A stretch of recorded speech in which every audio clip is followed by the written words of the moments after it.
concepção que deu origem ao nosso conceito de liberdade, aos direitos que nós hoje prezamos, nós seríamos incapazes de nos imaginar viver sem esses direitos.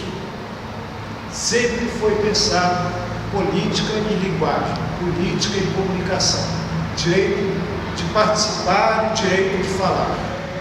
Seria impossível pensar um cidadão sem o direito de falar e ser ouvido, um cidadão mudo, um cidadão censurado, um cidadão sem voz pública, não é um cidadão.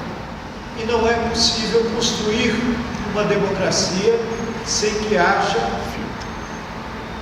opinião pública democrática.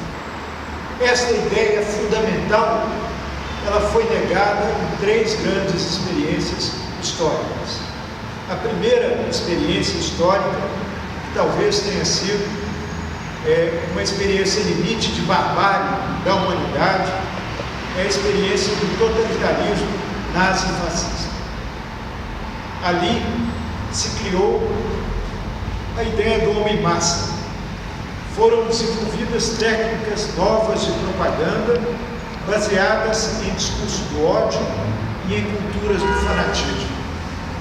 Discursos do ódio são discursos em que eu não apenas divirjo da sua ideia, mas que eu divirjo da sua própria existência. Eu produzo um discurso que leva à negação da sua presença no mundo político e conclamo ao extermínio da sua pessoa. Foram o que os nazistas fizeram com o povo judeu, com os socialistas, com os comunistas, com os gays. Costuma-se dizer, mais grave do escravizar alguém é divulgar um pensamento que legitima a escravidão. Porque um pensamento que legitima a escravidão, ele reproduz a escravidão. A segunda característica desse totalitarismo era o controle total da vida pública e privada. Nessa experiência, se valeu então da destruição da opinião pública, da destruição da liberdade de expressão. Era um partido único que se confundia com o Estado totalitário. Nós vivemos também no século XX uma outra modalidade de experiência que foi contraditória com o princípio da liberdade de expressão, com o princípio da opinião pública democrática e que se diferencia da experiência do totalitarismo nazi-fascista, que foi a experiência das ditaduras modernas, como foi, por exemplo, as ditaduras no Brasil, na Argentina, no Chile, nos anos 70 e 80 do século passado. Hoje nós vivemos uma terceira forma de negação da liberdade de expressão e da formação de uma opinião pública democrática nas democracias contemporâneas em maior ou menor grau. Os estudiosos da democracia contemporânea estão indicando perigos de retrocesso democrático, perigos de retorno de culturas do ódio, de culturas do preconceito nas democracias ocidentais, pelo fato de que há uma grande ameaça à liberdade de expressão e à formação de uma opinião pública democrática nas democracias contemporâneas. Mas através do fenômeno que nós chamamos de privatização do processo de formação da opinião, ou de corrupção da opinião pública. Muitas vezes se diz a liberdade de imprensa termina na porta da empresa. Lá dentro manda o patrão. Ele sai o que lhe interessa. A liberdade de imprensa, então, de expressão, ela não consegue se organizar em uma empresa que tem um dono e que define se pode mandar embora, qual opinião editorial deve sair. O pluralismo das opiniões, aquilo que é fundamental numa democracia, que é exatamente a aceitação do contraditório, a aceitação das opiniões diferentes, ele passa a ser severamente reduzido por essa parcialidade, passa-se a produzir sistematicamente uma visão sobre determinado assunto que produz, então, um juízo sobre aquele assunto que é produzido através de uma desinformação sistemática.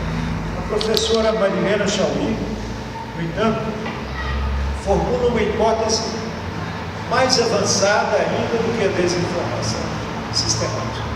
Nós falamos da censura, nós falamos da parcialidade, da formação da opinião através do pluralismo, nós falamos da desinformação sistemática, mas a professora Marilena Chauí nos chama a atenção sobre a possibilidade da criação de simulacros. O que é um simulacro? Você junta pedaços da realidade e forma uma outra realidade. E parece que essa outra realidade formada é real, às vezes mais real do que a própria realidade. Cria-se aquilo que nós chamamos de processo de corrupção da opinião pública. A opinião pública, então, não passa a se constituir democraticamente. E quando isso ocorre, inevitavelmente, eu friso a palavra inevitavelmente, a liberdade de expressão está comprometida e a democracia está comprometida. Isto é um juízo que se faz, então, sobre a crise da democracia contemporânea, na qual se insere a crise da democracia brasileira. O nascimento da política e a própria concepção moderna de liberdade, essas duas coisas foram pensadas juntas.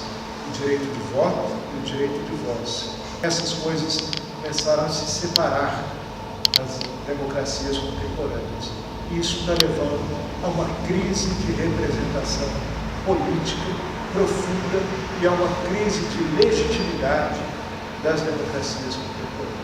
Como o sistema público de comunicação pode garantir a liberdade de expressão, o direito à informação e incentivar os fundamentos republicanos e democráticos da política.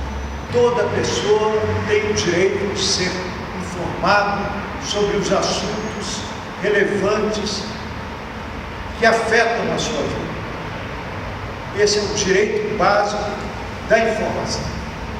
Então, o direito de falar livremente, o direito de receber informação e o direito do pluralismo, o direito de opinar de forma diferente.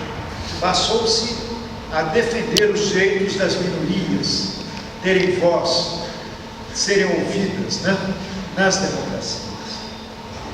Então, criou-se no Brasil um sistema público de comunicação que é privatista, que reproduz aqueles vícios da corrupção da opinião pública que nós falamos anteriormente.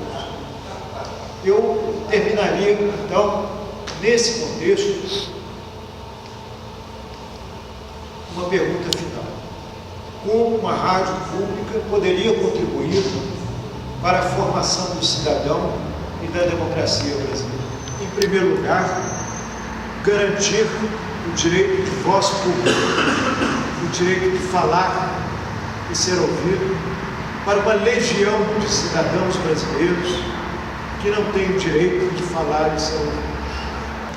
Não é verdade que todos têm pouco direito à voz. O que ocorre é que alguns têm muito direito à voz, têm alto-falantes o tempo inteiro e outros não têm direito à voz.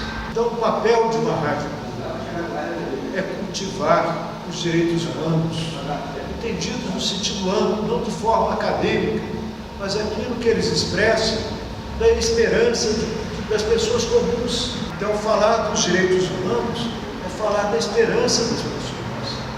Uma rádio pública é um lugar para ecoar, não de forma panfletária, não de forma cidadã, os direitos dos consumidores do país. Então, eu acho que uma rádio pública é um lugar de celebração da cultura brasileira, porque ela tem de mais expressivo de criação, de imaginação, de esperança, de encanto, de reencantamento do mundo.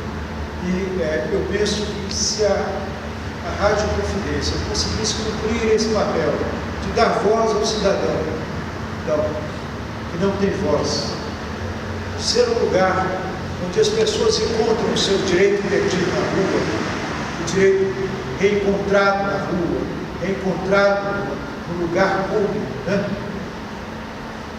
E se for um lugar de alegria, que nos faz viver por aquilo que vale a pena viver e reviver e renascer de novo, depois de cada experiência, de cada luta, eu penso que a Rádio Confidência, ela será a rádio do coração, não apenas dos mineiros, mas de todos os brasileiros.